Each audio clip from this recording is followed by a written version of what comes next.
January 27, 2026, at approximately 11:14 in the morning, a voltage disturbance originating at Gombe Transmission Substation in northeastern Nigeria cascaded through the national electricity grid. Within minutes, the disturbance spread across major transmission nodes, including Jeba, Kainji, and Ayede. Over 220 million people lost power simultaneously. It was the second total grid collapse in 4 days. The first had happened on January 23rd when all 23 generation plants connected to the national grid tripped offline, every single one. And here is the thing, this wasn't unusual.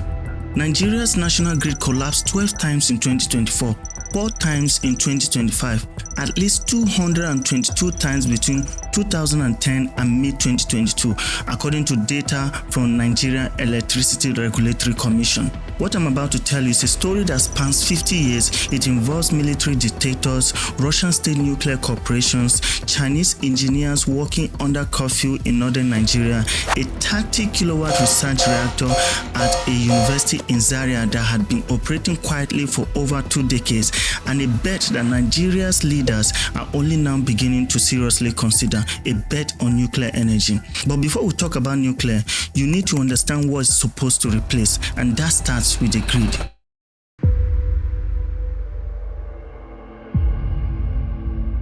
Let me give you a number. 13,625 megawatts. That is Nigeria's installed electricity generation capacity. Around 20 grid-connected power plants. On paper, that's a decent number. Not great for over 230 million people, but it's something.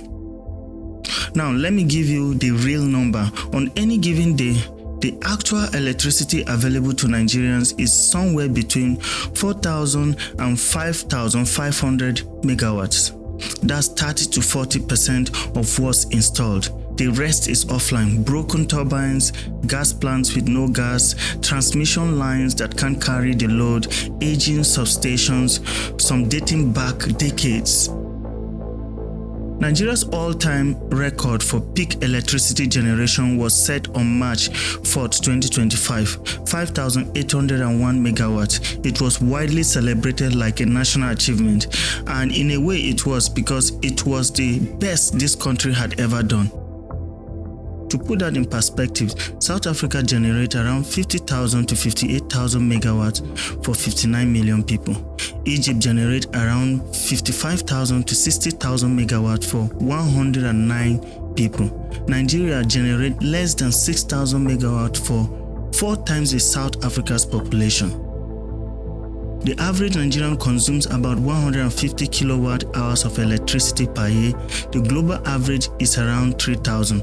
That means an average human being on planet Earth uses nearly 20 times more electricity than average Nigerian. 50 years ago, Nigeria's leadership looked at these numbers, or the version of them that existed in 1976, and turned to nuclear energy as a long-term solution.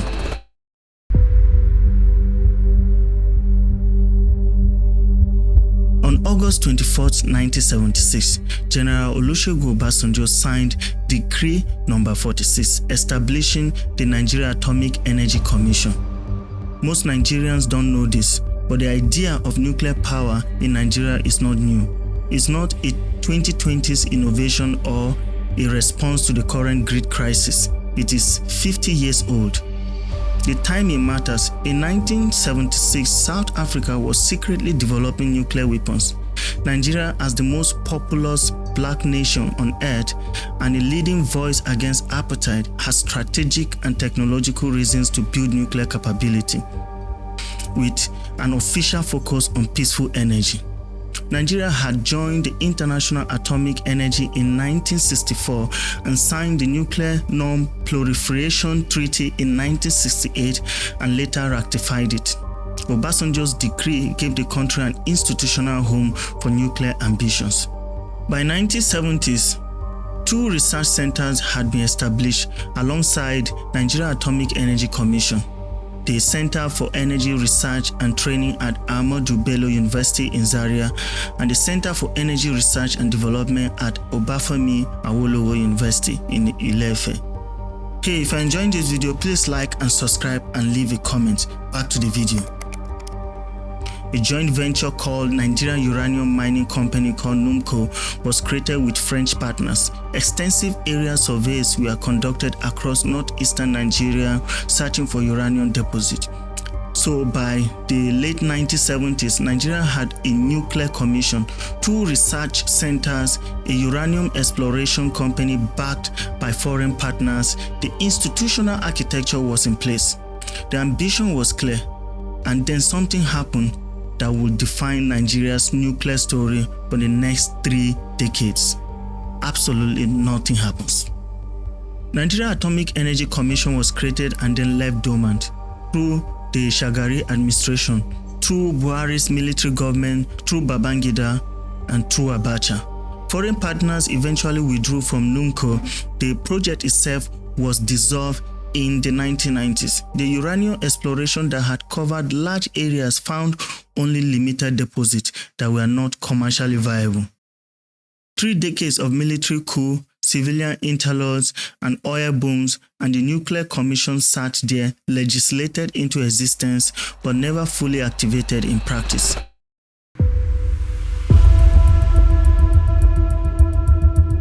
Over 80% of grid electricity comes from natural gas. The country sits on some of the largest gas reserves in Africa. It seems logical. Why pursue nuclear when you are sitting on enough gas to power the country for generations? But here's why. The thermal plants need about 1,630 million standard cubic feet of gas per day. In early 2026, they were receiving roughly 692 million standard cubic feet, less than 43%. Gas plants across the country sit idle or operate at a fraction of capacity because the fuel literally cannot reach them. The Escravos-Lagos pipeline system is the critical artery feeding thermal plants in the southwest, plants that serve Lagos, Ogun, the industrial heartland. In December 2025, it was vandalized. Generation dropped to around 3,000 megawatts. Repairs took 17 days. Between January and November 2025, the Transmission Company of Nigeria recorded 131 vandalism incidents on the transmission infrastructure alone. 131, costing 8.8 billion naira in repairs. The transmission network itself, the 330 kilovolt and the 132 kilovolt lines that carry power from plants to cities, was largely built in the 1960s, 70s, and 80s. It operates as a radial network. Power flows in one direction from the source to load, like water through a single pipe. If that pipe breaks anywhere, everything downstream goes dark. A modern grid uses a ring or mesh topology with redundant pathways. Nigeria's grid has almost none of that, and the system lacks spinning reserve. The practice of keeping about 10% of generating capacity synchronized to the grid, ready to ramp up instantly when something goes wrong. 5 Nigerian power stations are designed to provide this reserve. None of them actually do it. The reserve doesn't exist. So when a disturbance hits, the frequency drops, protection systems start tripping plants offline in sequence, and within minutes, 0 megawatt. Every restart costs approximately $25 million. A grid powered by gas that can be sabotaged, transmitted through infrastructure that can't handle the load, with no backup capacity to absorb shocks. There is one type of power plant that doesn't need gas pipelines, doesn't depend on rainfall, difficult to vandalize into shutting down. That is what Decree number 46 was supposed to deliver, and for 30 years nobody followed through.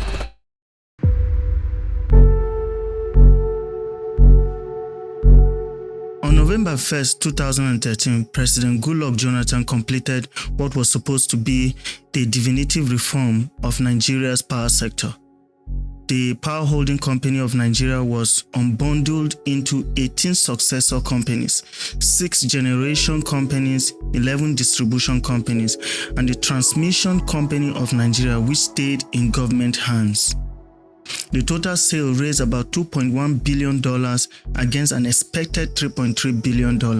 Some of the buyers improved things. Transcorp, Tony Olumelu's highest holding, bought the Ughelli plant for $300 million and significantly increased output.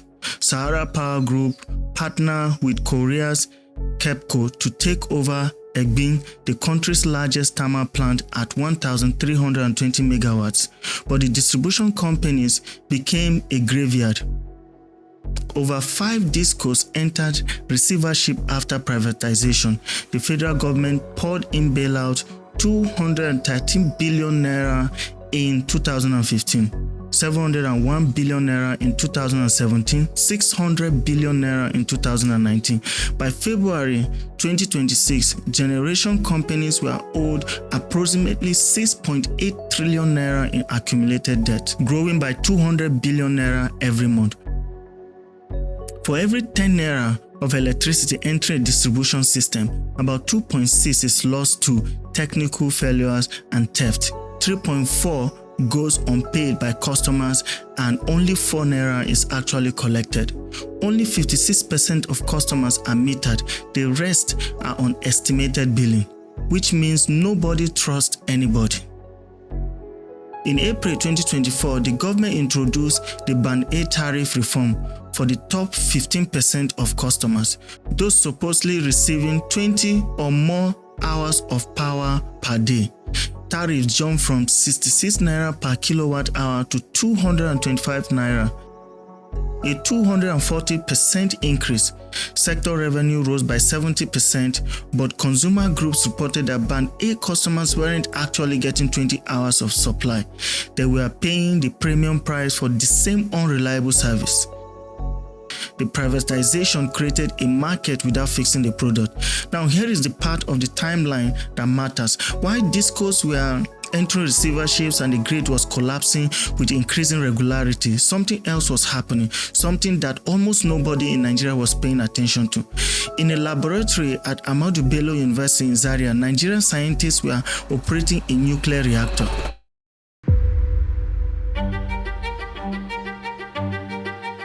Let me take you back to 1996, the Abacha regime. While the dictator was looting the treasury, somewhere between $2 and $5 billion, depending on whose estimate you trust, a tripartite agreement was quietly signed between Nigeria, China, and the International Atomic Energy Agency. China will supply a miniature neutron source reactor to be installed at the Center for Energy and Research and Training in Zaria. On February 3, 2004, that reactor achieved first criticality.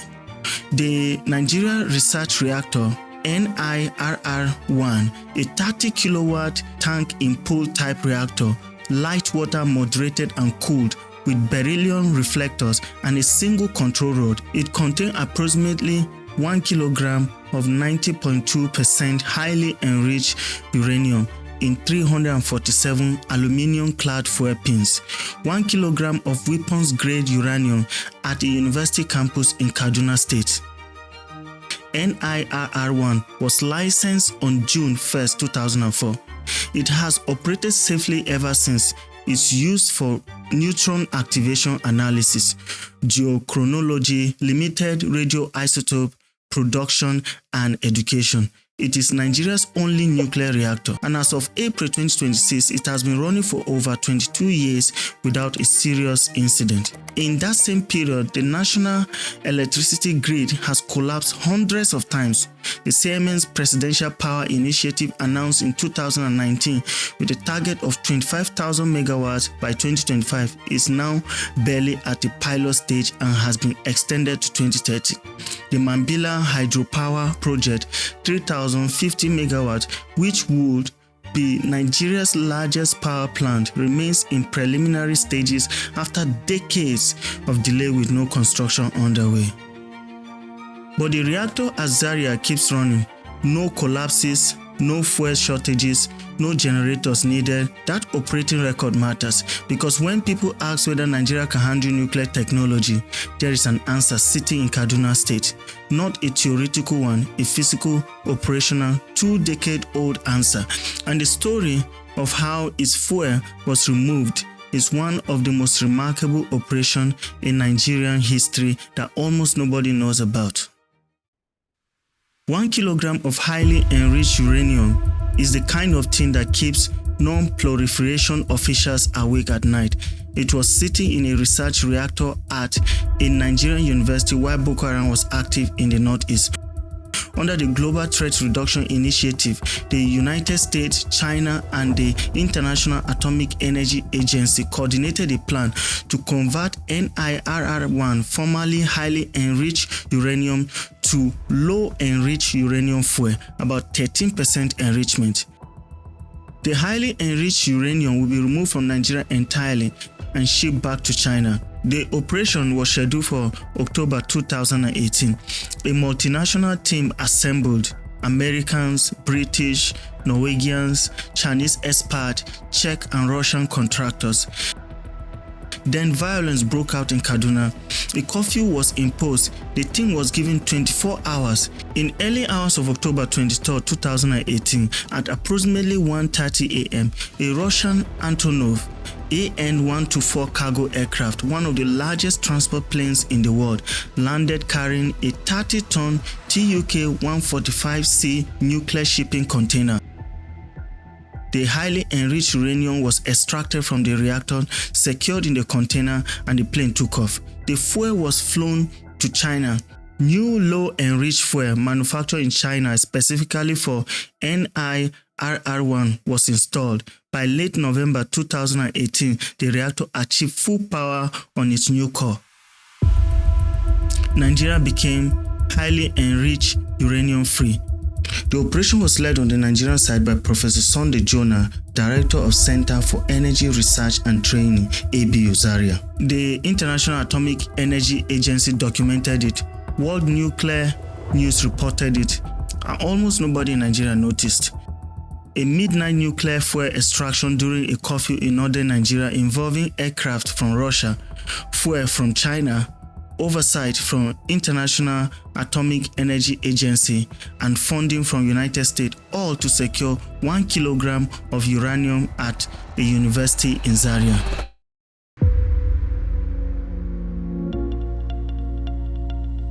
Nigeria Atomic Energy Commission finally woke up. It took 30 years, and the same man who created it, Obasanjo, now a civilian president, but in July 2006, the Nigeria Atomic Energy Commission was operationally activated. A national nuclear power roadmap was approved by the Federal Executive Council. In February 2007, 3 phases: first, nuclear electricity by 2020, 4,000 megawatts by 2030. It's 2026, Nigeria has zero nuclear electricity, but there was engagement. In March 2009, Nigeria signed its first intergovernmental nuclear cooperation agreement with Russia during Yar'Adua administration. Under President Jonathan, Nigeria Atomic Energy Commission was reconstituted directly under presidency in 2011. 2 reactor sites were identified through formal selection process: Geregu in Kogi State and Itu in Akwa Ibom State. Combined, 4 reactors, about 2,400 megawatts, estimated to cost around $20 billion. Agreements were signed with Russia's Rosatom in 2011, 2012, and 2015. The 2015 deal outlined first unit by 2025 and 4,800 megawatts by 2035. Using a build, own, operate model under President Buhari, more MOUs were signed with Rosatom in October 2017 and with China's CNNC in May 2018.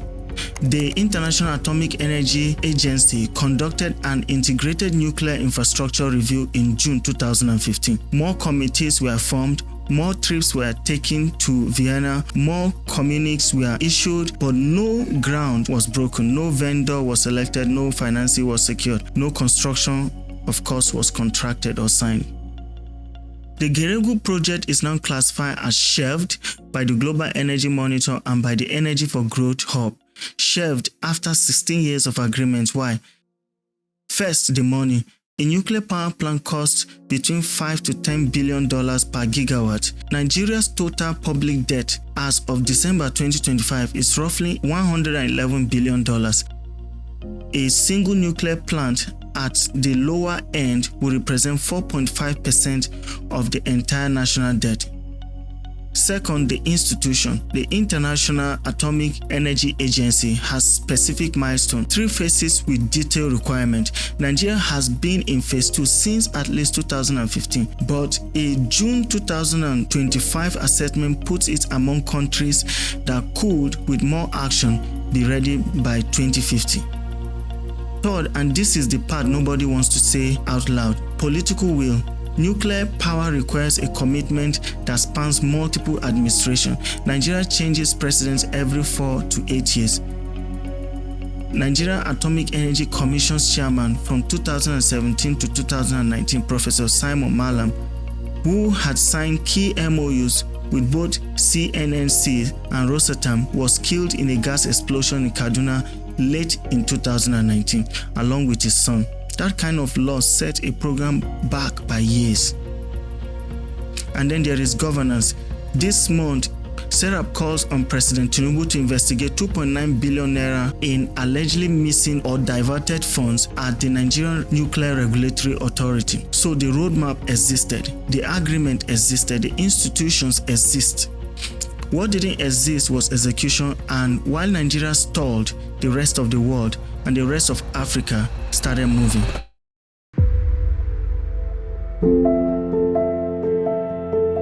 Across Africa, a nuclear race is accelerating. Egypt is furthest along.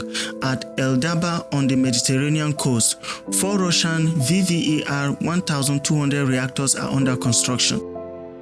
The reactor pressure vessel for Unit 1 was installed in November 2025. 25,000 workers on site, all 4 units expected operational by approximately 2030.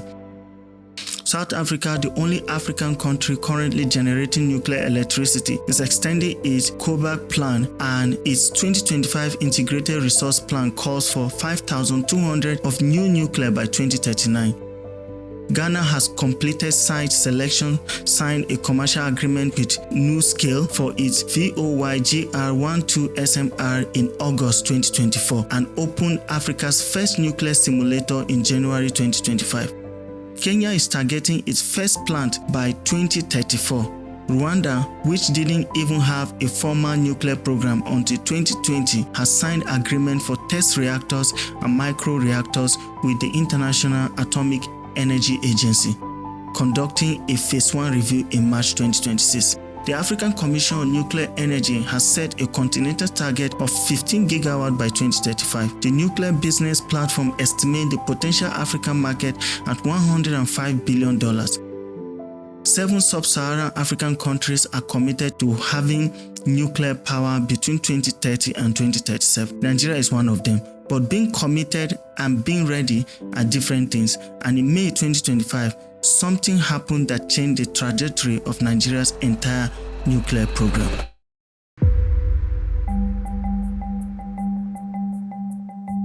Minister of Power Adebayo publicly advised Nigeria Atomic Energy Commission against constructing the planned 4 large 1,200 megawatt nuclear reactors at Geregu and Itu. Instead, he advocated for small modular reactors. This is not a minor technical adjustment, this is a fundamental strategic pivot away from Rosatom large reactor model that had underpinned Nigeria's nuclear plan for a decade. Here's why it matters. A single 1,200 megawatt reactor would represent 20 to 25% of Nigeria's effective grid capacity. If it tripped offline unexpectedly, it will cause exactly the same kind of cascading failure the grid already suffers every month. The International Atomic Energy Agency recommends no single plant exceed 5 to 10% of total installed capacity. A large reactor in Nigeria would violate that on day one. Small modular reactors ranging from 50 to 470 megawatts are sized for Nigeria's grid. They can be deployed near load centers, reducing transmission losses. They can be built in factories and assembled on site. They can be scaled incrementally.